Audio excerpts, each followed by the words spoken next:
Good morning, students. After our second chapter, solution, now our third chapter is electrochemistry. Okay, electrochemistry. That chapter is related to electrons or electricity. The branch of chemistry which deals with the study of production of chemical energy from chemical changes is called electrochemistry. क्या लिखा हुआ है? The branch of chemistry which deals with the study of production of electrical energy from chemical changes. Chemical changes के through electrical energy open करना. That means chemical energy is converted into electrical energy. That is known by electrochemistry. Okay, and here chemical changes that means by a redox reaction. Clear? Conductance in the electrolyte solution. The first topic of this chapter is conduction in electrolytic solution. इसके अंदर आपके छोटे छोटे topic आएंगे जो physics में भी हैं आपके, जो आप जानते हो अच्छी तरह. Ohm's law. ओम्स लॉ का मतलब क्या हो गया? I equal to V upon R या V equal to R I. Okay, you know very well. Next one is resistance. Resistance is a reciprocal of conductance. तो हमने कंडक्टेंस को show किया है सी से. तो आर इक्वल टू, ये क्या हो गया आपके, रेजिस्टेंस इक्वल टू क्या हो जाएगा? आर इक्वल टू 1/c या सी इक्वल टू 1/r. ये हो जाएगा आपके resistance. C equal to 1/r. Clear?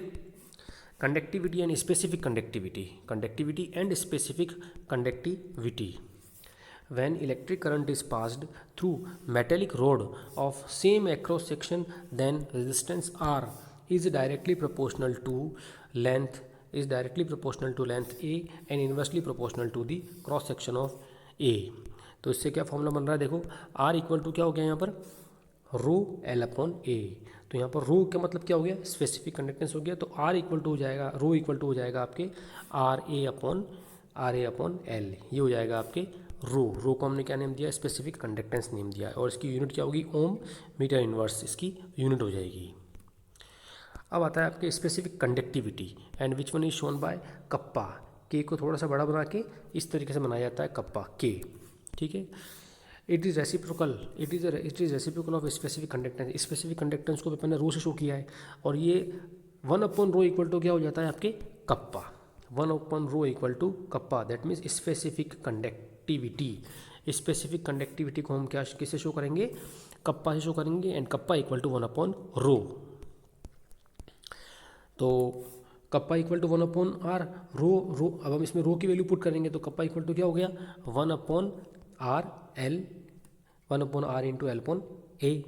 और 1/r इक्वल टू क्या होता है? आप जानते हो अच्छी तरह, कंडक्टेंस होता है 1/r इक्वल टू. तो हमने क्या लिख दिया इसको? K equal to C L upon A. 1/r को आपने शो कर दिया सी से. ठीक है. तो 1/r तो हो गया यहाँ पर सी, और एल अपॉन ए लिखा हुआ है. इसकी यूनिट क्या हो जाएगी? Ohm inverse metre inverse. Okay, that is specific conductivity kappa. Now cell constant.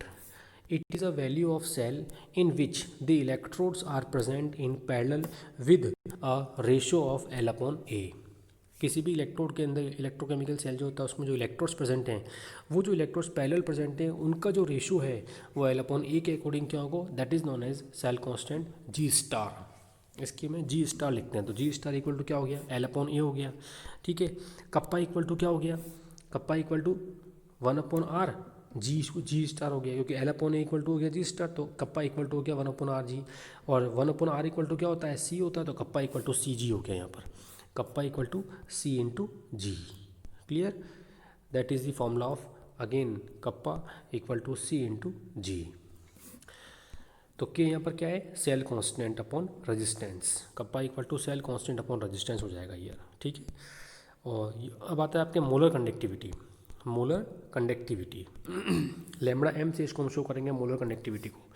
It is defined as the conductance of all the ions produced from 1 gram molecular mass of electrolyte dissolve in 1 ml of the solution. ये line important है. 1 gram molecular mass. ठीक है. Dissolve in 1 ml of solution when the distance between the electrodes is 1 centimetre and the area of electrodes and the area of electrodes are is so large. तो इसको हम किससे show करेंगे? Molar conductivity है. ठीक है. मोलर कंडक्टिविटी का मतलब lambda M equal to kappa upon C into 1000. Kappa upon C into 1000। C क्या है, कंसनट्रेशन है मोलरिटी के अंदर। तो लेमड़ा एम को हमने जो मेन इसमें जो पॉइंट आया था वो क्या आया था लेमड़ा एम के अंदर, मोलर ग्राम, ठीक है ना, फॉर्म 1 ग्राम मोलर, 1 ग्राम molar molecular mass, 1 gram molecular मास। यहाँ पे ये लाइन जो है वो इंपॉर्टेंट आ रही है, 1 ग्राम मोलिकुलर मास वाली फॉर मोलर कंडक्टिविटी। इसको शो करेंगे लेमड़ा एम से। एक आता है आपकी इक्विवेलेंट कंडक्टिविटी। तो इक्विवेलेंट कंडक्टिविटी मतलब लेमड़ा ई क्यू, इक्विवेलेंट के अंदर आया ई क्यू। पूरी डेफिनेशन वही है मोलर कंडक्टिविटी के अकॉर्डिंग ही। जो चेंज है वो मैं आपको बताता हूँ। यहाँ पर क्या आएगा आपके 1 ग्राम इक्विवेलेंट वेट आएगा, केवल 1 ग्राम इक्विवेलेंट मास। ऊपर आया था 1 ग्राम मोलिकुलर मास, यहाँ आएगा 1 ग्राम इक्विवेलेंट मास। क्या लिखा हुआ देखो इसके अंदर, it is defined as the conductance of all the ions produced from 1 gram equivalent mass of electrolytes dissolved in 1 ml of solution when the distance between the electrolytes is 1 centimeter and the area of electrolytes is so large। Definition पूरी वो की वही है। तो lambda equal to क्या हो जाएगा, kappa lambda eq equal to kappa upon N, और ये हो जाएगा आपके 1000। वहाँ आपके मोलर था तो वहाँ आपने क्या लिखा हुआ था, एम लिखा हुआ था, यहाँ आएगा एन, एन कम एन इक्वल टू नॉर्मेलिटी, ठीक है। So these are the some points which are related to the conductivity of the solution. Clear, okay. इसके बाद अपन टॉपिक बाद में पढ़ेंगे। Clear, okay. Measurement of conductivity, okay. Conductance and conductivity is measured by determining the resistance and resistivity of electrolyte solution through Wheatstone bridge, okay.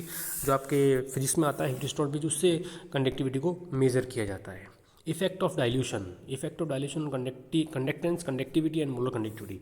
Dilution का क्या effect पड़ता है कंडक्टेंस पे, कंडक्टिविटी पे और मोलर कंडक्टिविटी। डाइल्यूशन का meaning क्या हुआ कि आपने वाटर ले रखा है, वाटर में आपने कोई भी इलेक्ट्रोलाइट डाला और उसमें वाटर की क्वांटिटी बहुत ज़्यादा है, आप उसको बहुत ज़्यादा डाइल्यूट करते जा रहे हो, है ना। दो चीज़ें, एक तो कंसनट्रेशन और एक डाइल्यूशन। तो कंसनट्रेट सोल्यूशन का मतलब वो प्योरिटी, वो बहुत ज़्यादा प्योर है, और डाइल्यूट का मतलब आपने उसमें पानी मिला रखा है। तो अगर हम किसी भी सॉल्यूशन को डाइल्यूट करते जाएं तो उसकी कंडक्टेंस पे, कंडक्टिविटी पे क्या इफेक्ट पड़ेगा, ठीक है। वो ये टॉपिक है आपके। The flow of electric current takes place through ions in electrolyte. ये आप जानते हो, वायर में तो इलेक्ट्रॉन्स चाहिए और आयंस, और इलेक्ट्रोलाइट के अंदर आयंस चाहिए, electrolyte. So the conductivity is directly proportional to the number of ions. Conductivity किसी भी सॉल्यूशन की बहुत ज़्यादा होगी if the number of ions are maximum. The degree of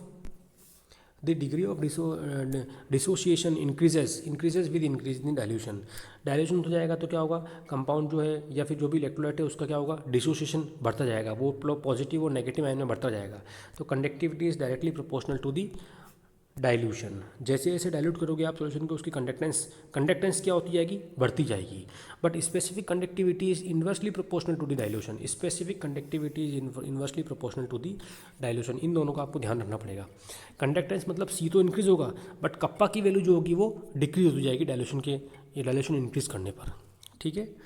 ये देखो कुछ इसमें मैंने एग्जांपल दिए हुए हैं कि कंसंट्रेशन आपने कितनी रखी हुई है, 0.1, फिर 0.001। कंसंट्रेशन को आपने डाउन कर दिया। जैसे आपने कंसंट्रेशन डाउन की तो KCl जो था आपके सामने, KCl की और NH4Cl की आप देखो 129 है, इसकी 3.6 ये। तो ये स्ट्रॉन्ग इलेक्ट्रोलाइट है, ये वीक इलेक्ट्रोलाइट है। तो ये हो गया 141 और ये हो गया 9.3। That is the effect of conductance and molar conductivity on the dilution.